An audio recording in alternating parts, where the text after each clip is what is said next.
السلام علیکم۔ ایک ایسا انسان جس نے اپنی زندگی کے ہر مرحلے پر ناکامی کا سامنا کیا لیکن کبھی ہار نہیں مانی۔ اس نے دنیا کو بتایا کہ جدوجہد کیسے کی جاتی ہے، خاص طور پر جب آپ کے پاس وسائل کم اور خواب بڑے ہوں۔ مائی ڈیئر کیوریس فیلو، میں ہوں بلال حسن اور یہ کہانی ہے جیک ما کی، جو کہ علی بابا کے بانی اور آج دنیا کے مشہور ترین ارب پتی افراد میں سے ایک ہیں۔ اس کا اصل نام جیک ما نہیں بلکہ مایون تھا۔ وہ 10 ستمبر 1964 کو چائنا کے ایک گاؤں میں پیدا ہوئے۔ ان کا خاندان غریب تھا اور وہ بچپن میں کئی دن بھوکے سوئے۔ اس وقت کے چین میں تعلیم کے مواقع بھی بہت محدود تھے اور جیک ما کو اسکول میں بہت مشکلات کا سامنا کرنا پڑا۔ اس نے اپنی تعلیم کے دوران کئی بار فیل ہونے کا سامنا کیا۔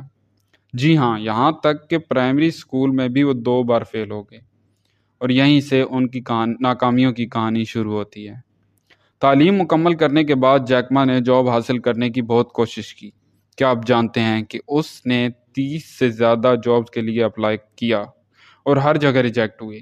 یہاں تک کہ جب KFC چائنا میں آیا تو 24 لوگوں نے اپلائی کیا، 23 کو نوکری مل گئی لیکن جیک ما پھر ریجیکٹ۔ یہ ان کے لیے بہت بڑا دھچکا تھا، لیکن انہوں نے ہار نہیں مانی۔ وہ جانتے تھے کہ ناکامی کے باوجود آگے بڑھنا ہی کامیابی کی کنجی ہے۔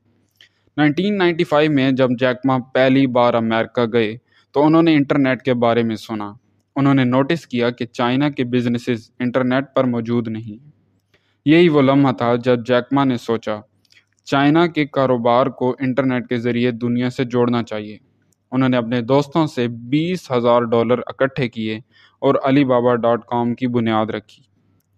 شروع میں علی بابا کوئی کامیاب بزنس نہیں تھا۔ لوگ ان پر ہنستے تھے، ان کے آئیڈیاز کو پاگل پن کہتے تھے، سرمایہ کار ان پر بھروسہ نہیں کرتے تھے، لیکن جیک ما کو یقین اتنا مضبوط تھا کہ انہوں نے یہ سب کچھ برداشت کیا اور ڈٹے رہے۔ یہاں تک کہ اس نے اپنی ٹیم سے کہہ دیا تھا کہ اگر ہم 5 سال تک زندہ رہ گئے تو ہم کامیاب ہو جائیں گے۔ اور وہی ہوا۔ آج علی بابا دنیا کی سب سے بڑی ای کامرس کمپنیوں میں سے ایک ہے۔ جب جیک ما کا یہ خواب کہ چائنا کے بزنس دنیا سے جڑیں اور وہ سچ ہو گیا۔ انہوں نے اپنی جدوجہد اور محنت سے ثابت کیا کہ اگر آپ کے خواب بڑے ہیں اور یقین مضبوط ہے تو کامیابی آپ کے قدم چومے گی۔ یہاں ہمیں یہ سیکھنے کو ملا ہے کہ کامیابی کا راستہ ناکامیوں سے بھرا ہو سکتا ہے، لیکن اگر ہم محنت اور صبر سے کام لیں تو کامیابی ہماری ہی ہوگی۔ اگر آپ کو جیک ما کی یہ کہانی متاثر کن لگی ہو تو نیچے کمنٹ کریں اور بتائیں کہ آپ نے کیا سیکھا۔ اور ہاں،